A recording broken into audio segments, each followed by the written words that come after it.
¿Qué tal amigos y amigas que nos están acompañando ya aquí en Punto de Encuentro? Siempre nos ponemos muy contentos al comenzar estos temas porque sabemos que son importantes, nos impactan en aspectos positivos y los hacemos de todo corazón para todos los amigos y amigas que se reúnen con nosotros aquí en este programa, que se hace de manera muy especial. Recuerden, Mario Tapies Channel, Punto de Encuentro, y estamos específicamente con una serie los días martes que es Moisés, y los días viernes con una serie extraordinaria, Las emociones de Dios. Los martes las tenemos 7 de la noche, hora Colombia, 8 de la noche, hora del este en los Estados Unidos, y los días viernes se estrenan a las 7:30 hora Colombia, 8:30 hora del este en los Estados Unidos. No obstante, no olvides que las temáticas que se trabajan quedan grabadas y tú puedes observarlas nuevamente cuantas veces lo consideres. Y sobre todo, danos like, coméntanos en el cuadro de texto acerca del tema, qué te pareció el tema, qué te enseñó, en qué te llamó la atención, en qué estás de acuerdo, incluso si no estás de acuerdo. Aquí en Punto de Encuentro lo hacemos y recibimos con mucho respeto y cortesía los comentarios, siempre y cuando, por supuesto, lo hagamos con decoro y profundo respeto los unos con los otros. Así que comencemos nuestra temática el día de hoy porque está bien interesante en esta serie donde ya nos metimos con las plagas con el Señor Moisés. Y nuestra temática para el día de hoy se titula El enjambre de Dios, a propósito de algo bastante particular que encontramos allí en las Escrituras. Y comencemos entonces el día de hoy con esta temática especial que traemos para ustedes. ¿De qué se trata? Bueno, para poder comprenderla necesitamos mirar qué nos dice la Biblia en el libro de Éxodo, el libro del Semot hebreo, en el capítulo 8, versículo 16 y versículo 17. ¿Qué nos dice? Chequemos. Dice ahí, entonces Yahvé dijo a Moisés, di a Aarón, extiende tu vara y golpea el polvo de la tierra y haya piojos en toda la tierra de Egipto. Y ellos lo hicieron así. Y extendió Aarón su mano con su vara. Recuerden este aspecto tan interesante. La vara tiene un significado en el pensamiento mesopotámico. El golpear también tiene un significado muy importante. Y lo que ahora golpea no es el agua. Las dos primeras plagas estaban directamente relacionadas con agredir el agua. El Nilo, el dios Hapi para los egipcios, muy posiblemente. Y Emet también, muy posiblemente una diosa egipcia. Pero ahora estamos agrediendo un nuevo dios.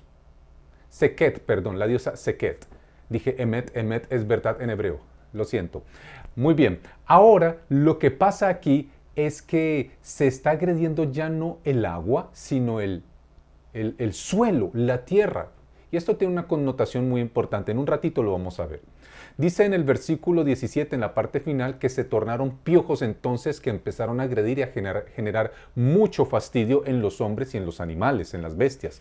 Luego dice la parte final, todo el polvo de la tierra se convirtió en piojos en todo el país de Egipto. Por supuesto, suena hipérbole, pero lo que está dando a entender es que hubo muchísimo diseminación, de estos animalitos que se convirtieron en altamente incómodos para los egipcios, los piojos. Pero ¿por qué será que sucedió esto? ¿Por qué precisamente aparecería este asunto? Bueno, vamos de inmediato a consultar a nuestros invitados teóricos que ya son parte importante en Punto de Encuentro, y el día de hoy tenemos entonces a Jamieson y Fawcett. Jamieson, Fawcett y Brown. Muy importantes. ¿Qué dicen ellos en su comentario crítico y explicativo acerca de toda la Biblia? Interesante. Hacen un análisis de todo el texto bíblico, tanto el Antiguo como el Nuevo Testamento. Pero en este énfasis del Antiguo Testamento que dicen Jamieson, Fawcett y Brown. Muy bien, ellos dicen lo siguiente. Las dos plagas anteriores cayeron sobre el Nilo. ¿Se acuerdan? Se los mencioné. Curioso, cae sobre el agua. Esta plaga especialmente recayó sobre la tierra que en Egipto era adorada como el padre de los dioses. ¿Cómo te parece? Una especial sacralidad se atribuía al suelo negro y fértil de la cuenca del Nilo, llamado Chemi, de donde se supone, se considera, muy probablemente deriva el antiguo nombre de Egipto. Así que aquí encontramos algo bastante curioso. ¿Recuerdan ustedes que la orden que recibe Aarón, Moisés, y que se la debe transmitir a Aarón, golpea el agua, pero encontramos que el agua tiene un símbolo idiosincrático socio-religioso en el pueblo egipcio, es una divinidad, el dios Hapi, el dios del Nilo. Pero ahora el golpear el suelo, el golpear la tierra, no es tanto el hecho de que exista un dios mosca, aunque sí puede existir como tal, no digo que no lo sea, sino que en principio lo que sucede aquí es que existe una percepción animista, espiritualista, que intenta darle personalidad o personificación a los elementos materia o cosa por parte de la construcción del pueblo egipcio, y ahora ellos están posiblemente siendo también agredidos desde allí. Ese suelo fértil que se supone le trae riquezas, es donde están sus tierras, traen los cultivos, las cosechas, de donde ellos comen, consumen y sobreviven, ahora se convierte en el emisor de una plaga absolutamente incómoda. Unas pequeñas mosquillas que dice el texto piojos, pero en realidad se refiere a unos pequeños insectos alados profundamente incómodos que los empiezan a agredir y que los picotean, les hacen piquetes dolorosos y bastante incómodos. Y entonces pareciera que lo que está sucediendo es que se está generando incomodidad en la percepción socio-religiosa del pueblo egipcio. Vuelvo y repito lo que está en amarillo, que usted está viendo allí, si quiere lo volvemos a ver, pongámoslo en pantalla. Una especial sacralidad se atribuía al suelo negro, fértil de la cuenca del Nilo, por aquello de las inundaciones del Nilo, que eventualmente cuando se retiraba el Nilo ya de la inundación, se secaba y se convertía en una materia orgánica altamente rica para la producción de alimentos, en tanto traía mucho de ese material necesario para fertilizarlo, pero eventualmente ese barro, ese material se secaba, era una tierra negra particular que era muy útil para ellos y que la esperaban en las inundaciones anuales del Nilo, del dios Hapi, y ahora parece ser que también lo tenían desde una perspectiva como el dios tierra, que posiblemente recibía ese nombre particular de Shemi, de donde se suponía, era el origen del pueblo egipcio, al menos en su nombre. Pues aquí estamos aprendiendo cosas bastante interesantes el día de hoy. Precisamente lo que tiene que golpear ahora es el suelo. Pero quiero que noten lo que nos dicen Keil and Delitzsch, estos personajes que son bastante citados aquí en nuestro programa Punto de Encuentro. ¿Por qué sabemos que no eran piojos? Bueno, Esnifes realmente es el nombre que reciben si lo traducimos de la Septuaginta. Y se dice que era una especie de mosquitos tan pequeños que apenas son visibles para los ojos, dicen Keil and Delitzsch en su comentario acerca del Antiguo Testamento. Dicen también que son tan pequeños que no son tan perceptibles por el ojo humano, pero con un aguijón que, según decían, por ejemplo, citados por esos personajes, Filón, el famoso judío del siglo I a.C., que también era intérprete de las escrituras hebraicas de lo que llamamos el Antiguo Testamento, para ellos el Tanaj, y Orígenes también, siglo II, probablemente segundo, tercero después de Cristo, causa una irritación muy dolorosa de la piel, incluso se meten en los ojos y la nariz, y después de la cosecha se levantan en grandes enjambres de los arrozales inundados. Parece ser que esto que les está pasando es bastante incómodo. Pues aquí encontramos una explicación de estos animalitos, los esnifes, que probablemente fueron aquellos que hicieron parte bastante profusa, incómoda y agresiva en la plaga de los piojos. Pero ¿qué más sucedió?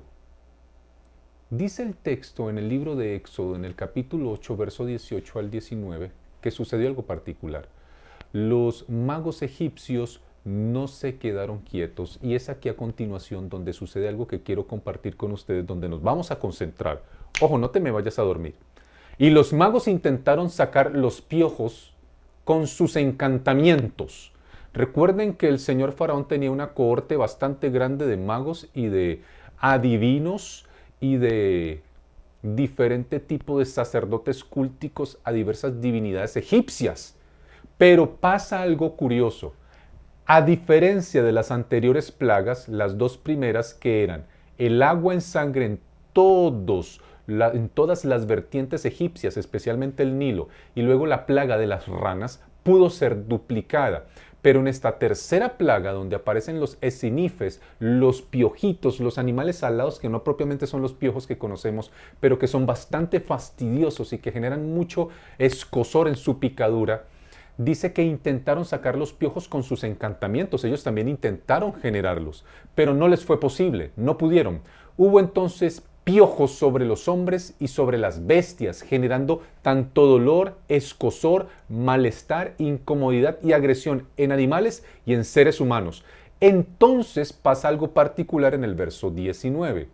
Desde su perspectiva, al entender que dos vertientes importantes en el pensamiento religioso y cúltico de los egipcios es agredido, el agua, que es una vertiente del dios Ha, el dios Hapi, y ahora la tierra, que también es una vertiente importante que para ellos quizás tenga que ver con Shemi, la divinidad propia de la tierra que les ha permitido la fertilidad, sienten que la agresión es de tal lugar y de tal magnitud que dicen los magos, los sacerdotes de Faraón y de Egipto, esto es dedo de Dios, de Elohim. ¿Sí me están siguiendo lo que está pasando acá? Vale la pena aclarar que la perspectiva de ellos no es que propiamente conozcan a Yahvé, el Dios Elohim de los hebreos, no necesariamente, pero sí consideran que este Dios ya se está ganando un lugar dentro del panteón y la lista de los dioses tanto egipcios como mesopotámicos, y se están dando cuenta que tiene poder. Parece ser que este Dios tiene poderes particulares que están dándonos evidencias, piensan los sacerdotes, y así se lo dejan saber a Faraón, nos está dando evidencias que puede fastidiar nuestras divinidades y nuestros poderes se limitan.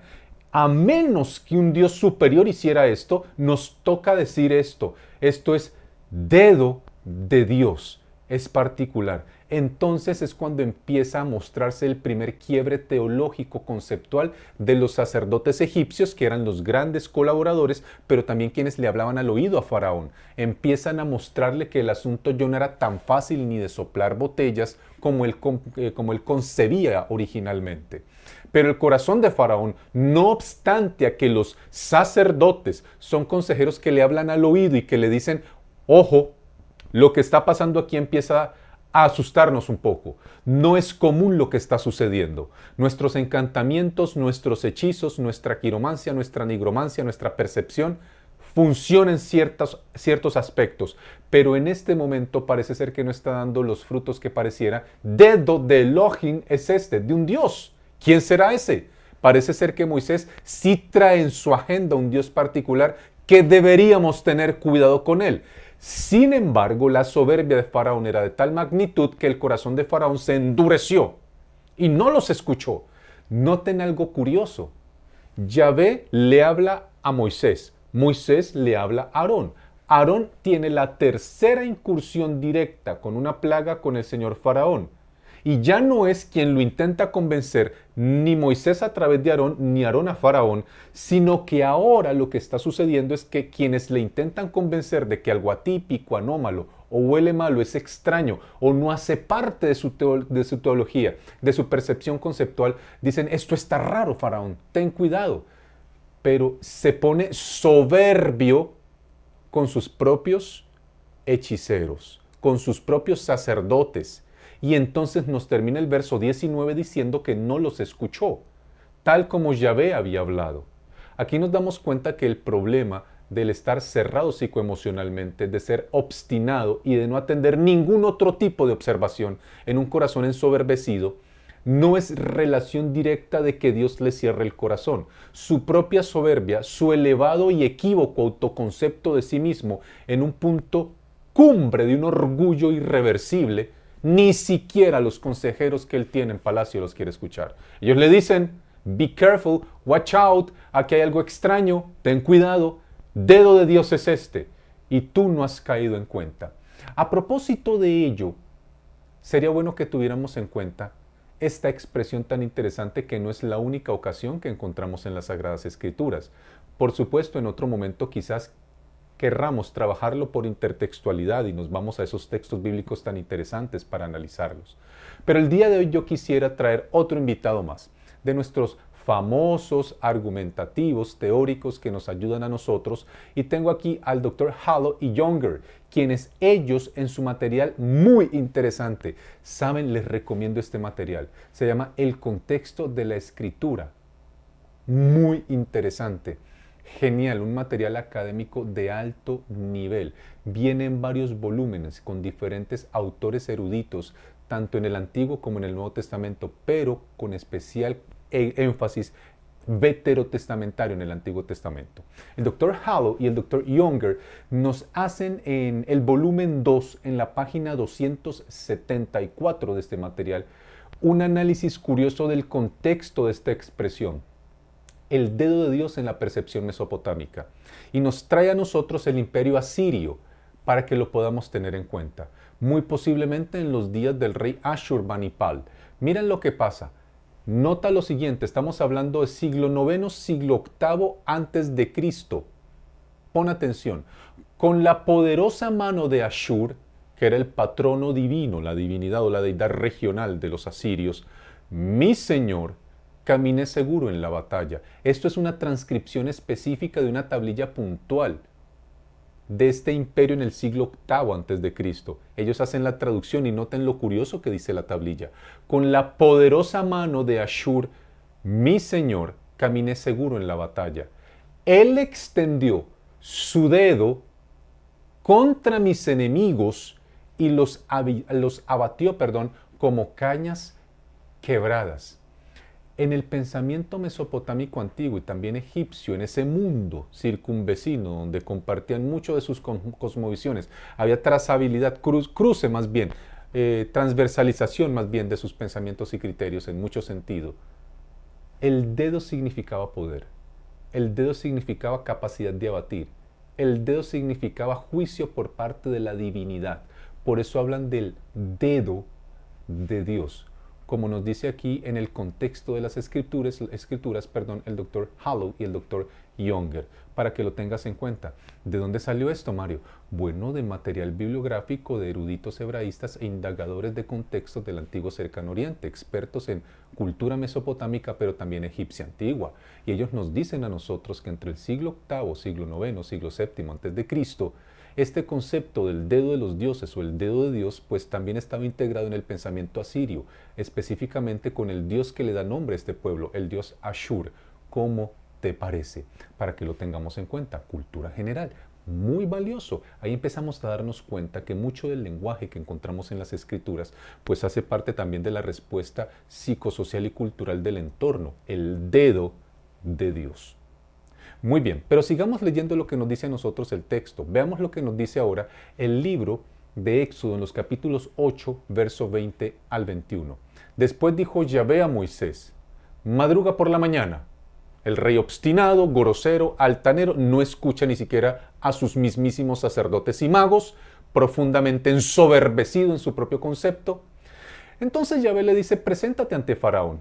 He aquí que él va a salir hacia el río, él va a salir a sus baños en el agua. Y le dirás así, así dice Yahvé, deja ir a mi pueblo para que me sirva. Porque si no dejas partir a mi pueblo, he aquí enviaré una plaga de moscas. Ahora viene otro enjambre terrible. Primero estaba el enjambre de los escinifes, de los piojillos terribles, fastidiosos y tremendamente incómodos y dolorosos. Pero ahora aparece la plaga de las moscas. En la siguiente viene la advertencia. Verso 21. Si no dejas partir a mi pueblo, he aquí enviaré una plaga de moscas contra ti, contra tus siervos, contra tu pueblo y contra tus casas, de suerte que las casas de los egipcios se llenarán de moscas junto con el suelo que la pisan. Voy a traerte una plaga de moscas que te voy a generar un fastidio que no está escrito, Faraón. Ese corazón retorcido tuyo te lo voy a doblegar. Tienes que obedecer. ¿Y qué sucedió? Vamos a ver, versos 22 y 23. Dicen lo siguiente, y quiero que noten con especial atención, mis apreciados amigos, lo que está en amarillo. No obstante, sin embargo, en aquel día exceptuaré la tierra de Goshen. Te tengo una nueva señal por si tú tienes duda que lo que te dijeron tus sacerdotes es equívoco. Ellos te dijeron, dedo de Dios es este, ten cuidado porque esta divinidad te está ganando terreno. ¿Te lo dijeron o no te lo dijeron, Faraón? Pues ahora te voy a dar otra demostración muy grande. ¿Cuál será? Que voy a traer una plaga de moscas que no está escrita en los anales históricos egipcios, pero que vas a tener que recordar por un detalle muy interesante. Verso 22. El pueblo que está asentado en Goshen, una llanura especial para mí. En aquel día exceptuaré la tierra de Goshen, la voy a delimitar, en la cual habita mi pueblo. a fin de que no haya una sola mosca en ella, para que sepas que yo, Yahvé, estoy en medio de la tierra. Yo pongo la delimitación para que el enjambre de moscas terrible no fastidie a mi pueblo, y te darás cuenta que en tanto ustedes tragan moscas, pisan moscas, respiran moscas y hasta comen moscas, en Goshen nadie les fastidia el aleteo de una mosca, y sabrás que Yahvé, el Dios que tú dices desde el capítulo 5 de Éxodo, no existe, el Dios que tú desafías con tu soberbia, el Dios que ni siquiera quieres escuchar las recomendaciones de tus sacerdotes, te empieza a dar evidencias que lo que te viene pierna arriba es terrible, porque tú estás negándote a poner atención a Él, y no deberías ponerte soberbio. Ten cuidado, porque tengo más para doblegarte. Lo que está aquí ya es un asunto, lo que estamos viendo aquí ya es un asunto bastante interesante. Dice entonces el verso 23, yo haré distinción entre mi pueblo y tu pueblo. Será clarísimo. Esta cuarta plaga será clarísimo. ¿Quiénes son de los tuyos, del soberbio, del desobediente, del que no escucha ni a su gente? Y los que me siguen a mí, a pesar de que quienes vengan a hablarte son humildes pastores. Para mañana te presentaré este prodigio, le dice el texto. ¿Y qué sucede? Bueno, para entender esto un poco, necesitamos primero recordar cómo es que la llanura Goshen fue colonizada por los descendientes de Jacob, los hijos de Israel, los hijos de las familias tribales de Israel, el padre de la nación hebrea, junto con Abraham, su abuelo, Isaac, su padre, y por supuesto Jacob, quien les da el nombre cuando él lucha según Génesis 32 y su nombre cambia a Israel. Pues nota, mira lo que dice, y vamos a ponerlo grande para que lo veas. ¿Cómo fue que sucedió esto? Dice así el texto bíblico, pon mucha atención. Envió por delante a Judá, Génesis capítulo 42, verso 28 al 30. Aquí vamos a descifrar cómo es posible que llegó, en qué manera llegó el pueblo hebreo a lo que se conocía como la parte norte de África, la parte norte de Egipto, específicamente en una llanura bastante fértil que se llamaba Goshen. Envió por delante a Judá a casa de José, para que preparara el camino a Gosén, a Goshen. Cuando entraron en tierra de Gosén, José mandó a uncir su carro y subió a Goshen a recibir a su padre Israel. Ese es el reencuentro extraordinario entre José, el hermano vendido, versus los hermanos criminales que él mismo se encuentra luego cuando existe la plaga de hambruna durante 7 años bastante tormentosos para estas tierras egipcias y mesopotámicas, y José ha sido el visir visionario que ha logrado proteger de hambre a todas esas zonas y todas las zonas circunvecinas también. Ahora él se va a encontrar con su papá luego de tener una plática, una conversación, una diatriba, pero también un asunto de perdón con sus hermanos. José mandó a que le prepararan su caballo, subió a la llanura de Goshen a recibir a su padre Israel, a quien no veía por décadas, se presentó ante él y echándose en su cuello, hay un encuentro preciosísimo, le abrazó y lloró largamente. Es un encuentro doloroso. La llanura Goshen es la llanura del reencuentro. ¿Por qué es importante la llanura Goshen para Yahvé? ¿Por qué es importante en las Escrituras? ¿Por qué el pueblo se asentó allí? Porque es la llanura del perdón, es la llanura del reencuentro, es la llanura de la oportunidad, es la llanura de los casos perdidos. José era un hijo que había sido pasado por muerto, en tanto sus hermanos criminalmente y de forma canalla habían untado sus vestidos con sangre de un animal para hacerle creer a su padre que él estaba muerto. Por décadas su padre había sufrido de manera terrible la pérdida de un hijo que dolorosamente él había sentido perdido. Ahora lo va a reencontrar. Es una llanura donde las cosas perdidas aparecen, donde lo que pareciera que no tiene lugar, lo encuentra. Es la llanura donde la esperanza pareciera perder su último ápice y su último respiro, pero llega y Yahvé oxigena de una manera increíble. Ojo con Goshen. Goshen tiene un significado muy poderoso en las Escrituras. Es donde Israel, antes llamado Jacob, encuentra a su hijo José, el que ahora es visir Sacnac Panea de los egipcios, el que les va a dar esa llanura. Pero ese reencuentro esta llanura será la que históricamente la humanidad conozca como donde Yahvé reivindica al perdido, al que no tiene lugar, al que piensa que su caso ya no tiene forma de ser solucionada. Ojo que esto tiene un significado muy poderoso a nivel espiritual. Esa llanura se da donde se da el asentamiento hebreo más grande del mundo antiguo, donde crecerán como ninguno, pero serán esclavizados. Pero luego Yahvé viene con mano poderosa y dice, ojo que estás tocando la niña de mis ojos, mi pueblo, voy por ellos a rescatarlos. Es la llanura del símbolo de los casos perdidos que encuentran solución cuando el hombre le da lugar a Yahvé y deja de pensar tanto en él. Es interesantísimo lo que encontramos aquí en la llanura de Goshen. Ahora puedo morir, dice la parte final, después de haber visto en persona y vivo a mi hijo, dijo Israel a José. Tantos años lo esperé y quise reencontrar a mi hijo, ahora lo puedo encontrar. José entonces dijo a sus hermanos, pongamos atención, esta es la llanura que estamos leyendo en Éxodo 8, será intocable por el enjambre de moscas terrible. Yahvé va a proteger esa llanura. Él tiene cercano afecto a su corazón esa llanura. Le significa mucho. Esa llanura será significativa porque de allí sacará con mano poderosa un pueblo que está oprimido. Es una llanura significativa. José dijo a sus hermanos y a la casa de su padre, subiré para anunciar a Faraón y decirle, mis hermanos y la casa de mi padre que estaban en la tierra de Canaán han venido a mí. Pero noten lo que él les va a decir en el verso 32. Y aquí pongan especial cuidado, por favor. Señor Faraón, ellos son pastores de ovejas que cuidan del ganado y han traído sus rebaños, sus vacadas y todas sus posesiones. Aquí vamos a encontrar la estrategia política de una mente brillante administrativa del mundo antiguo. José, el hijo de Israel, el vendido, el del reencuentro en Goshen, el que les va a encontrar un terruño para que crezcan como ninguno, para que sean libres, pero lamentablemente en el tiempo serán esclavizados. No será el proyecto de José, pero lamentablemente la vida da cambios y vueltas que no nos esperamos. Sigue diciendo aquí en el verso 32 o 33 al 34 para que lo entendamos. ¿Por qué será que José le dice a Faraón que sus amigos, su familia, sus hermanos, su gente es pastor de ovejas? Quiero que noten lo que dice aquí, son pastores. Cuando Faraón nos llame y les diga cuál es vuestro oficio, y lo tengo ahí en amarillo para que tú lo veas claro, nótalo ahí, vamos al capítulo 46, verso 33 al 34. Cuando Faraón nos pregunte cuál es vuestro oficio, háganme el favor y le van a repetir ustedes lo siguiente. Ustedes le van a responder, somos nosotros tus siervos, quienes somos pastores, desde nuestra juventud hasta ahora. Lo mismo nosotros que nuestros padres.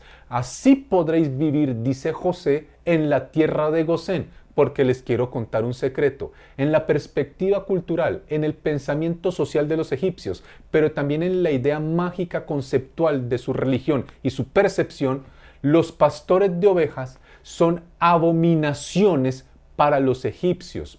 Si ustedes quieren que se les delimite este espacio, pastoreen ovejas y ellos no se meterán con ustedes. Querrán estar lejos. Qué astuto José, qué inteligente José. Será con esta estrategia que logrará que ellos, al menos por unas décadas, puedan vivir en plena libertad en tanto aún no se levante el faraón que comience la opresión para el pueblo de Israel. Pero ¿qué aprendemos el día de hoy? Es muy interesante. ¿Cuál es el principal aprendizaje? Bueno, son varios, pero quiero concentrarme el día de hoy contigo en lo siguiente. ¿Caíste en cuenta que Gosén no es cualquier tierra?